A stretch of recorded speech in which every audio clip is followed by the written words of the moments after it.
है कुछ अरमान है, कुछ ख्वाब है कुछ अरमान है, लो है जगी एक उम्मीद की, आओ कुछ कर दिखाए, सारी दुनिया पे छाए, पाले मंजिले झूले आसमां, हमें खुद पर यकीन, अब ख्वाब हमारे ताबीर भी हमारी, अब ख्वाब हमारे ताबीर भी हमारी, अब ख्वाब हमारे ताबीर भी हमारी। मेहनत कशों का बस इतना फसाना है, आंखों में आसमां कदमों में जमाना है। जी हाँ, मेहनत करने वाले रास्तों का इंतजार नहीं करते। आज की कहानी भी कुछ ऐसी है जिन्होंने अपनी मेहनत से किस्मत को लिखा।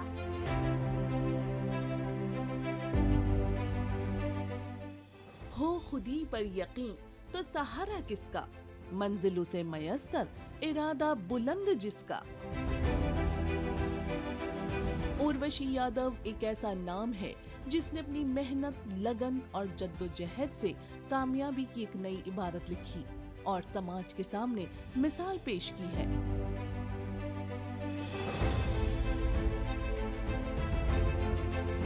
उर्वशी भी अपनी फैमिली और बच्चों के साथ खुशी खुशी जिंदगी गुजार रही थी कि अचानक उनके शौहर का एक्सीडेंट हुआ और वो बेड पर आ गए। तभी उर्वशी ने अपने घर की जिम्मेदारी अपने कंधों पर उठाई और ठेले पर छोले कुलचे बेचने निकल पड़ी ताकि वो किसी पर बोझ ना हो और अपने परिवार को कुछ सपोर्ट भी कर सकें।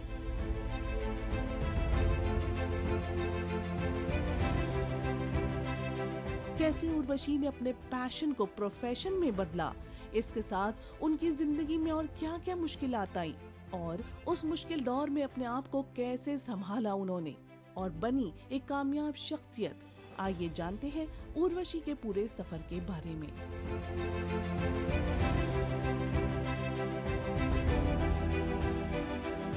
आदाब नाजरीन, मैं हूं आपके साथ राधिका चौधरी। आप देख रहे हैं आपका पसंदीदा प्रोग्राम ख्वाब हमारे ताबीर भी हमारी। हम इस प्रोग्राम के जरिए आपको अलग अलग खातून से मुलाकात करवाते हैं जो अपने अपने फील्ड में या यूं कहें जिन्होंने कामयाबी की नई इबारत लिखी हो। और आज भी हमारे साथ एक ऐसी ही खातून है जिन्होंने रास्तों का इंतज़ार नहीं किया, बस चल पड़ी और अपनी किस्मत से अपना रास्ता खुद तय किया। तो आपको आज की शख्सियत से मुलाकात करवाते हैं। Welcome Urvashi Yadav ji. Thank you. सबसे पहले जो सफलता है वो आसान नहीं है और ना ही आसान तरीके से आपको मिली होगी, लेकिन इस सफल में और इस सफलता में सफ़र कैसा रहा? सफ़र ऊपर नीचे था, बहुत सारी दिक्कतें आई और जो सफ़र था वो हसीन भी था। है। आपके सफ़र के बारे में कुछ जानना चाहेंगे? देखिए, वैसे तो मैं स्कूल टीचर थी जब मैंने अपना काम स्टार्ट किया जी। दिल और दिमाग में कहीं दूर दूर तक नहीं था कि कोई बिजनेस स्टार्ट करूंगी या रेडी लगाऊंगी या खाना बेचूंगी। कुछ घर की परिस्थितियां ऐसी हुई जिनकी वजह से मैंने डिसीजन लिया कि मैं अपना खुद का रेडी लगा के अपना काम शुरू करूंगी। उर्वशी यादव, ये नाम हर खातून के दिमाग में है कि कुछ ऐसा करना है, लेकिन इतना आसान नहीं था। तो शुरुआत जो है वो घर से बाहर निकलने वाली आपने कैसे की? शुरुआत मेरे लिए भी आसान नहीं थी, क्योंकि जब मैंने अपना काम के बारे में सोचा तो मैंने घर में किसी को नहीं बताया था कि मैं इस तरीके का काम सोच रही हूँ। और 75% काम मैंने अपने बलबूते पे ही तैयारियाँ की थी। मैंने सिर्फ अपने स्कूल के प्रिंसिपल को बताया था कि मैम मैं जॉब क्विट कर रही हूँ। और जॉब क्विट करने के बाद प्रिंसिपल ने ये पूछा था, उर्वशी ऐसा क्या हुआ जो तुम जॉब क्विट करना चाहते हो? मैंने घर की परिस्थिति बताई कि मेरे हस्बैंड को ऐसे ऐसी प्रॉब्लम है और मैं नहीं चाहती कि मैं फ्यूचर में अपने इन लॉज के ऊपर या अपने पेरेंट्स के ऊपर किसी भी तरीके से फाइनेंशियली डिपेंडेंट हो जाऊं। एंड बीइंग अ टीचर ये बहुत कम है, तो मुझे खुद का काम शुरू करना है और इस काम के लिए मुझे नौकरी तो छोड़नी पड़ेगी। और फिर मैंने अपनी प्रिंसिपल से बोला कि मुझे थोड़ी सी परमिशन चाहिए कि मैं फुल डे की जगह हाफ डे ऑफ स्कूल में और हाफ डे जो मुझे मेरा काम से रिलेटेड जो जानकारी लेनी है वो चाहिए, क्योंकि मैंने अभी अपने घर में नहीं बताया कि मैं इस तरीके का कुछ काम शुरू करना चाहती हूँ। 75% काम जब मेरा पूरा सेट हो गया, मैंने अपने हस्बैंड को बताया कि मैं रेडी लगाने का सोच रही हूँ। तो हस्बैंड मेरे बहुत शॉक्ड थे, बिकॉज़ मेरी स्किन बहुत सेंसिटिव है। जून का महीना था, डिसीजन ऐसा था कि मतलब वो एक बार सोच के बहुत बहुत ज़्यादा शॉक थे कि तुम्हारा दिमाग ख़राब हो गया, तुम ऐसा सोच रही हो। तो मैंने कहा मैं ऑलरेडी काम कर चुकी हूँ, 75% चीज़ें हो गई हैं। कल रेडी की, क्योंकि हाथ का ठेला था, उसके लिए परमिशन चाहिए थी कि ससुर जी परमिशन दे कि वो हाथ का ठेला मैं घर के अंदर ला सकूं। तो मैंने हस्बैंड को बोला आप एक बार पापा से बात करो और उनको बताओ कि उर्वशी ने ऐसा कुछ डिसाइड किया है और मुझे परमिशन दिलवा दो कि मैं ठेला घर के अंदर लाऊं। सो हस्बैंड का ये था अगर 1% के लिए पापा ने ना कर दी तो मेरा ये था कि अगर पापा ना कर देंगे तो मैंने अपने प्रिंसिपल से बात कर रखी है, उनके स्कूल के पीछे पार्किंग में वो स्टॉल जो है, मेरा ठेला जो है, मैं वहाँ जाके खड़ी करूँगी। सो ये चीज़ मेरे लिए अपने हस्बैंड से शेयर करना भी उस टाइम बहुत बहुत ज़्यादा हिम्मत मेरे को चाहिए थी, बिकॉज़ वो जानते हैं मेरे को सेंसिटिव भी हूँ और मैं ज़िद्दी भी बहुत हूँ। तो ही वॉज लाइक ठीक है मैं पापा से बात करता हूँ। उन्होंने पापा से बात करी, मैं पापा मतलब मेरे फादर इन लॉ से बात करी, और मेरे फादर इन लॉ ने भी यही बोला कि उर्वशी जोश में होश खोने वाली बात कर रही है, क्योंकि लगी लगाई नौकरी और अभी ऐसा हमें कोई फाइनेंशियल प्रॉब्लम है नहीं, बट ये ऐसा सोच रही है तो ठीक है, अगर उसको लगता है कि वो कर सकती है तो कर ले, बट मेरे को पता है ये 9 हफ्ते या 9 दिन से ज़्यादा इसका काम चलेगा नहीं। सो पापा का ये जो डायलॉग था वो मैंने एक चैलेंज की तरह लिया और उनकी जब परमिशन मिली तो हमने काम आगे प्रोसीड किया। क्या बात है। लेकिन एक सवाल ये भी आपसे बनता है कि आपके ससुर जो हैं वो रिटायर्ड विंग कमांडर हैं और घर में सब सफल हैं, तो ऐसा डिसीजन क्यों लिया और हस्बैंड को ऐसा क्या हुआ था? जी राधिका जी, वैसे तो मेरे घर में हर तरीके की सुख सुविधा थी, लेकिन मेरे पापा ने मुझे एक ही चीज़ सिखाई थी, ज़िंदगी में कभी कोई मुश्किल टाइम आए तो कभी किसी के सामने हाथ नहीं फैलाना। बस पापा की इसी बात ने मेरे अंदर एक कसक कह सकते हो उठा दी कि अमित की जो कंडीशन है, आने वाले टाइम में अमित का हिप रिप्लेसमेंट होना है। अमित मेरे हस्बैंड का नाम है और जब उनका 2016 में सेम टांग का एक्सीडेंट हुआ, माइनर एक्सीडेंट था, घर में गिर गए थे वो, और उसके बाद उनके पैर में मल्टीपल फ्रैक्चर्स थे। 2010 में उनका सेम लेग का हिप रिप्लेसमेंट का एक ऑपरेशन हुआ था, जो कि राइट साइड की थाई से ही हुआ था। उस ऑपरेशन के बाद अमित को चलने बैठने उठने में हर चीज़ में थोड़ी सी दिक्कत होने लगी, और 2016 में जब सेम पैर पे चोट लगी तो हमने आगे फर्दर चेक करवाया था कि क्या स्टेटस है हिप जॉइंट का। तो हमें पता चला कि उनका जो हिप जॉइंट था वो रिप्लेस करवाना है, एंड डॉक्टर्स ने बोला था जितना जल्दी रिप्लेस करा लें उतना अच्छा रहेगा। तो इस चीज़ ने मुझे डरा दिया। जब 2010 में इन्होंने जिस कंपनी में जॉब कर रहे थे वहाँ पे कंपनी ने 1.5 महीने की पूरी छुट्टी अलॉट करी थी, बट 2016 में वो जिस कंपनी में काम कर रहे थे उस कंपनी ने इनको छुट्टी अलॉट नहीं करी। एंड अमित थोड़े से हेवी हैं, उनका राइट लेग में जो फ्रैक्चर था उसमें उनको चलने फिरने उठने बैठने में दिक्कत होने लगी। तो इस चीज़ ने मुझे थोड़ा सा डरा दिया, जब एक पैर में चोट लगी है तो इनको चलने फिरने में दिक्कत है, कंपनी छुट्टी नहीं दे रही। आने वाले टाइम में जब इनका हिप रिप्लेसमेंट होगा तो उस टाइम इनको बेड रेस्ट भी चाहिए और घर में खर्चे के लिए पैसे भी चाहिए। एंड जब कंपनी 15 दिन के लिए छुट्टी नहीं दे रही तो उस टाइम तो बहुत लंबा टेस्ट छुट्टी चाहिए होती है, तो उस टाइम मैं क्या करूँगी। एंड मुझे डॉक्टर्स ने ये कह के भी डरा दिया था कि हिप रिप्लेसमेंट के बाद हो सकता है कि Amit life long bed ridden हो जाए। तो बीइंग अ वाइफ मैं नहीं चाहती कि मेरे हस्बैंड या मेरा परिवार मेरे इन लॉज के ऊपर या मेरे माँ बाप के ऊपर किसी भी तरीके से फाइनेंशियली डिपेंड रहे। सो यही एक चीज़ थी जिसने मुझे आत्मनिर्भर होने के लिए प्रेरित किया और मैंने ये डिसीजन लिया। यकीनन आप आत्मनिर्भर हैं और हमारे खातून के लिए आत्मनिर्भरता का एक बहुत बड़ी मिसाल है। लेकिन आप इतनी पढ़ी लिखी हैं, अगर किसी से कहा जाए कि छोले कुलचे की रेडी लगाना है तो ये बहुत बड़ा एग्जाम्पल सेट करने के साथ साथ एक बहुत ही बड़ा डिसीजन है, यही क्यों? कुछ और भी कर सकती थी आप, रेडी क्यों लगाना? देखिए, खाना बनाना मेरा शौक है और अपने बिजनेस में मुझे लगता है अगर अपना पैशन मिला दो तो वो जो जायका निकल के आता है और जो मेहनत होती है वो अलग होती है। तो मैंने आइडियाज़ मेरे पास बहुत सारे थे, मतलब मुझे मेरी टीचर्स ने, प्रिंसिपल्स ने बहुत सारे आइडियाज़ दिए, लेकिन उन आइडियाज़ की जो ज़िंदगी थी ना वो 5 या 6 महीने में ख़त्म हो जाने वाली थी, क्योंकि बिज़नेस घर से भी स्टार्ट किए जा सकते हैं ऐसा सब बोलते हैं, लेकिन मुझे लगता है मेरा जो बिज़नेस है और मुझे जो काम करना है उसके लिए मुझे ऐसे कस्टमर्स चाहिए थे जो कस्टमर्स मुझे बाहर से मिले, रेगुलर रहे।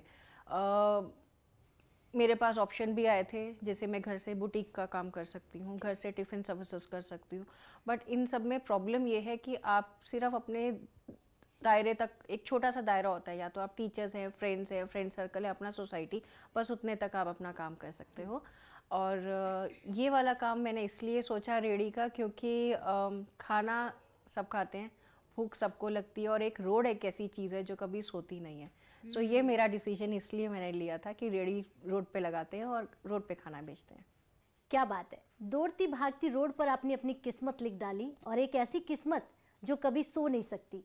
लेकिन इस बीच ये सवाल आपसे ये बहुत ज़रूरी होगा कि मुश्किल जो है वो सबसे ज़्यादा एक खातून को ही देखनी पड़ती है जब वो रोड पर छोले कुलचे लेकर एक ठेला लगाए, तो आपको भी तो आई होगी। सबसे ज़्यादा जो मुश्किलात कहाँ आपको देखने को मिली? जी राधिका जी, ये सफ़र मेरे लिए आसान नहीं था। इस सफ़र में मुझे बहुत सारी चुनौतियों का भी सामना करना पड़ा, और बहुत सारे ऐसे लोग भी मेरी ज़िंदगी में आए जिन्होंने साथ भी दिया, और कुछ ऐसे थे जिन्होंने साथ भी छोड़ा। ये सफ़र मैं ये कह सकती हूँ बहुत ही ज़्यादा मुश्किल रहा है मेरे लिए, ये डिसीजन लेना कि रोड पे मेरे को छोले कुलचे बेचने हैं। क्योंकि जब मैंने ये डिसीजन लिया था तब मैंने नहीं सोचा था कि लोग क्या कहेंगे या लोग किस तरीके से रिएक्ट करेंगे।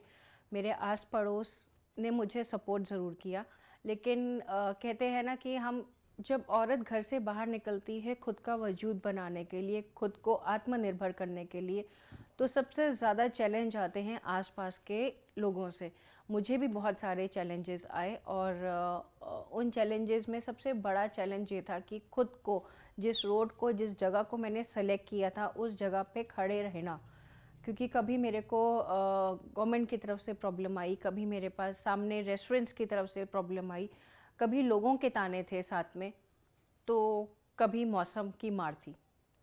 असल मायने में आप अपने परिवार की हीरो और हम सब की मिसाल है, लेकिन आपके बच्चे भी हैं, हस्बैंड बीमार हैं, छोले कुलचे की दुकान चलानी है, परिवार को भी चलाना है, सब कुछ मैनेज कैसे करती हैं? देखिए, मैं छोले कुलचे का काम स्टार्ट करने से पहले नौकरी भी करती थी, तो मैनेज तो शुरू से ही कर रहे हैं। सुबह अर्ली मॉर्निंग उठना पड़ता है, और रही बात छोले कुलचे की, तो छोले कुलचे की हमारी प्रिपरेशन ही सुबह 5:30-6 बजे शुरू हो जाती थी। तो उसके साथ में जब तक मेरी सेटिंग होती थी तब तक मेरे बच्चे स्कूल जा चुके होते थे, एंड हस्बैंड का खाना वाना सब कुछ करके हम लोग अपना स्टॉल पे निकल जाते थे। जी, तो जो मैनेज करने का सिस्टम है वो आपको स्टार्टिंग से ही आता है, तो उसमें ज़्यादा दिक्कत नहीं आती। नहीं, वहाँ कोई लेकिन दिक्कत नहीं आई। अब जिस मुकाम पर आप हैं वो बहुत बड़ा है, अब तो हर कोई आपको करोड़ों की मालकिन के नाम से बुलाता है, तो उन लोगों को आप क्या कहेगी कि वहाँ तक पहुँचने के लिए आपको कितनी शिद्दत से काम करना पड़ा? देखिए, मैं सबसे यही कहना चाहूँगी, ये करोड़ों की मालकिन, मैं करोड़ों की मालकिन नहीं हूँ। जो टैगलाइन लगा है करोड़ों की, मुझे ये टैगलाइन अच्छा नहीं लगता अपने ऊपर, करोड़ों की मालकिन, क्योंकि ज़मीन मेरी नहीं, मेरे ससुर जी की है, घर मेरे ससुर के नाम का है। और कहा जाए तो अगर कोई मुझे छोले कुलचे वाली आंटी या उर्वशी यादव के नाम से पहचाने तो ज़्यादा अच्छा लगता है, क्योंकि करोड़ों की मालकिन नहीं हूँ मैं। जी, चलिए, लोग आपको कुछ भी कहें लेकिन आप उसे स्वीकार नहीं करती, लेकिन अब आपने जगह बदल दी है, आपके हाथों का स्वाद जायका लेने के लिए लोग आज भी आपको ढूंढते हैं, आप कहाँ मिलेगी उन लोगों को? देखिए, वैसे तो हूँ तो मैं गुड़गांव में ही, जिसको अगर मेरे हाथ का खाना खाना है, मंडे टू फ्राइडे मैं ज़ोमेटो पे अवेलेबल हूँ, और सैटरडे संडे मैं लेपर्ड हिल्स गुड़गांव पे अवेलेबल हूँ, मॉर्निंग 10 टू इवनिंग 4:30। लेकिन अब जो रेडी लगाने की जगह आप मैं कहूँ कि गाड़ी में खाना बनाकर आप ले जाती हैं और फिर लोगों को देती हैं, तो क्या उतनी ही डिमांड है या थोड़ी कम हो गई है? देखिए, डिमांड तो ऑब्वियसली पेंडेमिक के बाद बहुत कम हो गई है, और ये जो मेरा मील ऑन व्हील आया है वो भी अभी रिसेंटली ही इनोवेटिव है मेरा, क्योंकि मैं अपने आप से एक ही चीज़ कहती हूँ, रुकना नहीं है। खाना बेचने का जो मेरा हुनर है या मेरा जो पैशन है या जो मैंने काम शुरू किया है, मैं इसे रोकना नहीं चाहती, और शो मस्ट गो ऑन। क्या बात है। उर्वशी यादव रुक जाने का नाम नहीं है, चलते रहने का है, और हमारी खातून को बहुत सारी चीज़ें सिखाते रहना है। आपको देखकर क्या और भी देश भर की बात करें, खातून लड़कियां आगे आई हैं कि उर्वशी यादव अगर इतना बड़ा काम कर सकती हैं तो हम क्यों नहीं? जी, पिछले 6 सालों में मैंने ये चीज़ बहुत अच्छी तरीके से देखी है। बहुत सारी लेडीज़ ने मुझे कॉल भी किया है, और बहुत सारी लेडीज़ ऐसी भी हैं जो मुझसे इंस्पायर होके चंडीगढ़, दिल्ली, कलकत्ता, पंजाब में उन्होंने अपना खुद का काम शुरू किया है। क्या बात है। आप खुद आत्मनिर्भर हैं, लोगों को आत्मनिर्भर बना रही हैं। यही तो सबसे बड़ी कहें कि हमारी भारतीय जो लड़कियां हैं, खातून हैं, वो रुकती नहीं है, बहुत कुछ सिखाती हैं। हम सब ने देखा है, आपको कई सारे अवार्ड मिले हैं, अगर गिनने बैठें तो गिनती नहीं कर पाएंगे। आप खुद ही बताएं आपको कितने सारे अवार्ड अब तक मिल चुके हैं? जी राधिका जी, वैसे तो 6 सालों में मुझे अवार्ड बहुत सारे मिले हैं, लेकिन जो अवार्ड मेरे दिल के सबसे ज़्यादा करीब है वो अवार्ड था बेस्ट वुमेन एंटरप्रेनर का, और ये अवार्ड मुझे खुद कपिल देव जी ने अपने हाथ से दिया था सन 2017 में। आपसे बहुत सारी बातें की हैं, लेकिन एक सवाल अहम होगा कि हमारी ऑडियंस को आप क्या मैसेज देना चाहेगी? जी राधिका जी, मैं सबसे बस यही कहना चाहूँगी कि ज़िंदगी में कुछ भी हो, अपने बच्चों को ज़रूर पढ़ाएं, क्योंकि मैं पढ़ी लिखी थी, इसीलिए मैं अपने पैशन को अपने प्रोफेशन तक ले जा सकी और अपना एक नया वजूद बना सकी। क्योंकि अगर बच्चे पढ़े लिखे होंगे तो हमारे पास आइडियाज़ होंगे, टेक्नोलॉजीज़ यूज़ कर सकते हैं, और उन टेक्नोलॉजीज़ को अपने प्रोफेशन में कैसे चेंज करना है सिर्फ हमारी शिक्षा ही हमें बता सकती है। किसी भी हालात में हो आप और कहीं भी हो, बच्चों को ज़रूर पढ़ाएं। उर्वशी यादव जी, आपसे बातें करके मुझे, और उम्मीद करती हूँ कि हमारी ऑडियंस को आज बहुत अच्छा लगा होगा। बहुत बहुत शुक्रिया अपना कीमती समय हमें देने के लिए।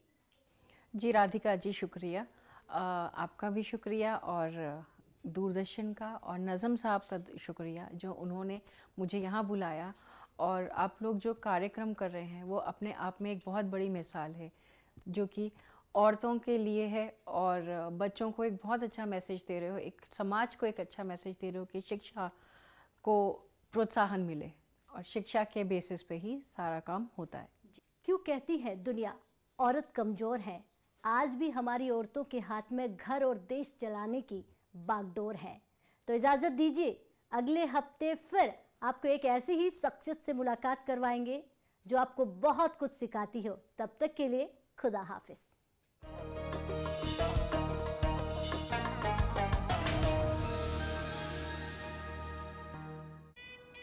हनीमून के लिए कहाँ जाना है?